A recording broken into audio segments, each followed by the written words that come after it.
Let's do our top fives of 1956. So Ikiru won't be appearing on mine because I do it by the year that it was theatrically released wide in its home country. But I do have one honorable mention. It is the movie where the man is redeemed, Bigger Than Life, which is a James Mason movie about a guy who basically does steroids and goes crazy and tries to kill his son, and then Walter Matthau and company save him.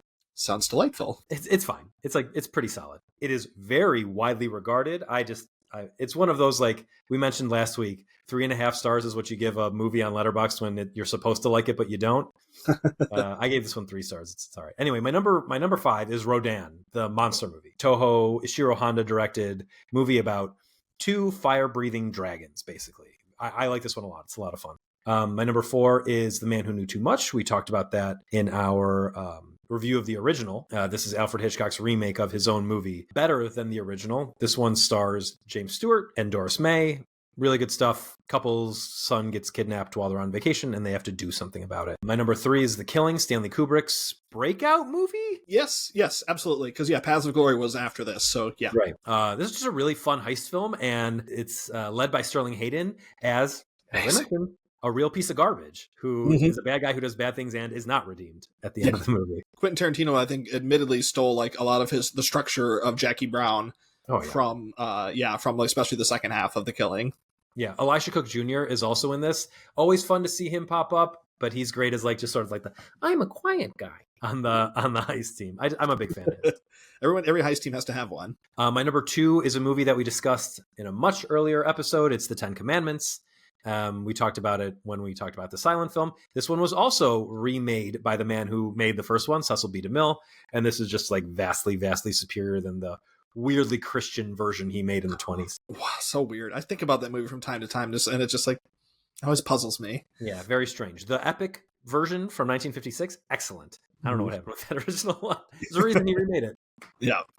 And my number 1 is The Searchers, which is just like one of the coolest Westerns I've ever seen.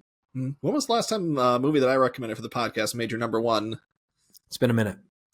Yeah. Cool. Well, let's look at my top 5 then. I have a couple of honorable mentions. 2 of them that I know I've seen, but I don't have star ratings for just because they predate the Letterboxd era. That would be the aforementioned. We've talked about Seven Samurai. It came out in the States in 56. I just haven't seen it in a long time. And then a movie called Rififi, which I believe we've talked about before. That came out in the States in 56. I remember watching that in college and I really liked it. And then I have 2 movies that I do have star ratings for that are just outside of my top 5. And that's both 2 that you mentioned, Hitchcock's Man Who Knew Too Much, the remake, and the Ten Commandments remake. Both those remakes were just sit right outside my top 5. And my top 5 has a couple of movies that we've talked about in prior episodes, but they're in my top 5 of 56 because of the United States release dates. My number 5 is the Alec Guinness comedy The Lady Killers, which we covered in depth on one of our prior episodes. Just a darkly funny comedy that the Coen brothers ended up remaking to poor results, but the original is very funny, very worth seeking out. I mentioned I was at the Film Forum to watch The Searchers. They're doing a retrospective of, I forget the name of the studio that made The Lady Killers and a bunch of other British comedies.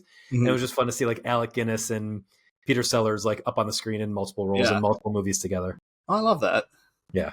Nice. Number 4, another movie we covered on one of our episodes is Fellini's La Strada, about a couple of circus performers. One of them whom is very mean to the other one. Like we were talking about how mean John Wayne is in the movie. Man, the lead character in La Strada is just a real horse's ass just through the entire movie. I would love to see the English dub of La Strada with Anthony Quinn being able to do his own lines. I would love to see that too. I think that would be really interesting. Yeah. It exists. Well, let's see it. It's okay. Never did it redo. 1950, whatever, it came out in Italy. But yeah, cool movie. I mean, it's Fellini, of course. My number 3 is the same as your number 3. It's Kubrick's The Killing.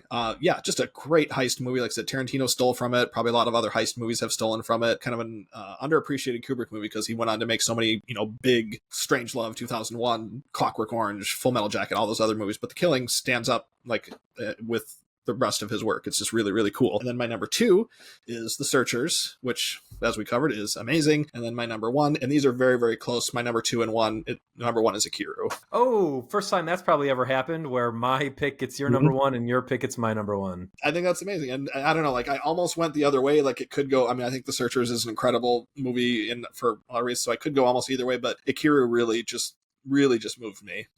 No, you're right. Ikiru is better than the Searchers, and it's only not on my list because it came out in 1952 in Japan.